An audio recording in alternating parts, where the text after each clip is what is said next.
za afya ya umma pamoja na athari za mabadiliko ya tabia nchi. Mpango huu unajumuisha miradi ya kuboresha nyumba za jamii za Kimasai ili ziweze kukabiliana na mabadiliko ya tabia nchi pamoja na kubadilisha maelfu ya sakafu za udongo ili kupunguza maambukizi ya ugonjwa wa funza. Takwimu za shirika hilo zinaonyesha kuwa zaidi ya watu milioni 65 duniani tayari wamenufaika na miradi yake. Shirika hilo sasa likiadhimisha miaka 50 tangu lilipoanzishwa, kama anavyotueleza mwanahabari wetu Jeff Seneka.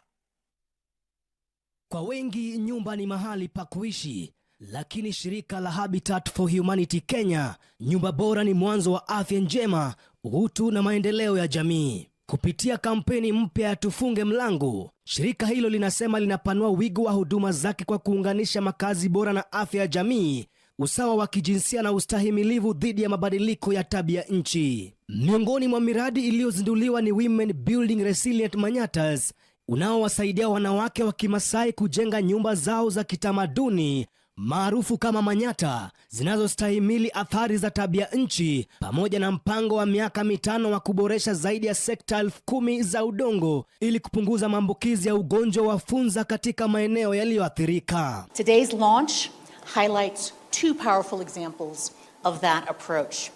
I was looking at this one over here.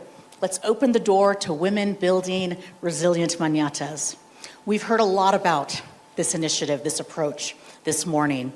And we've talked about how it's preserving cultural heritage, it's improving health, and expanding economic opportunities. We also have the second one over here. Let's open the door to jigger-free homes. We're working to improve 10,000 household floors that directly benefit over 50,000 individuals. Kaunti ya Machakos ni miongoni mwa maeneo yaliyonufaika na shughuli za shirika hilo. Gavana wa Machakos Wavinya Ndeti ametoa wito kwa serikali za kaunti na washirika mbalimbali wa maendeleo kuimarisha ushirikiano ili kuongeza upatikanaji wa makazi bora kwa familia zilizoko kwenye mazingira magumu. Akizungumza katika maadhimisho ya miaka 50 ya shirika la Habitat for Humanity Kenya, gavana huyo alisifia taasisi hiyo kwa mchango wake katika miradi ya makazi na maji katika maeneo ya Mwala, Masinga na Makovu, ambapo familia nyingi zimehamia katika nyumba za salama na za hadhi. Habitat for Humanity is really doing a good job for the counties, and in Machakos we have also partnered with them also on water. They are doing water projects for me in Masinga, and that has also changed people's lives.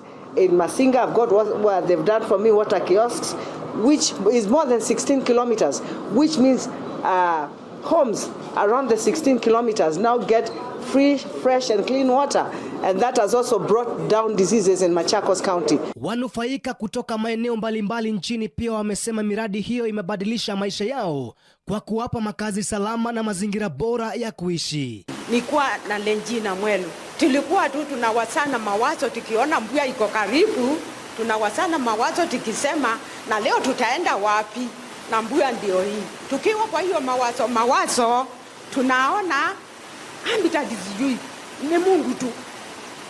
Nilikuwa na kanyumba tu kadogo nika matubali mapishi na kana bazuka na nikiwa hapo nikukunywa dawa nilikuwa natoka hospitali. Habitat for Humanity inasema zaidi ya watu milioni 65 duniani tayari wamenufaika na miradi yake, huku ikitoa wito kwa serikali, sekta binafsi na wadau wengine kuwekeza zaidi katika makazi bora kama njia ya kuboresha afya, kupunguza umaskini na kuinua hadhi ya maisha ya wananchi. Yes, that's the future you just drawn. Jeff Seneka, Dira ya Runinga ya Hope.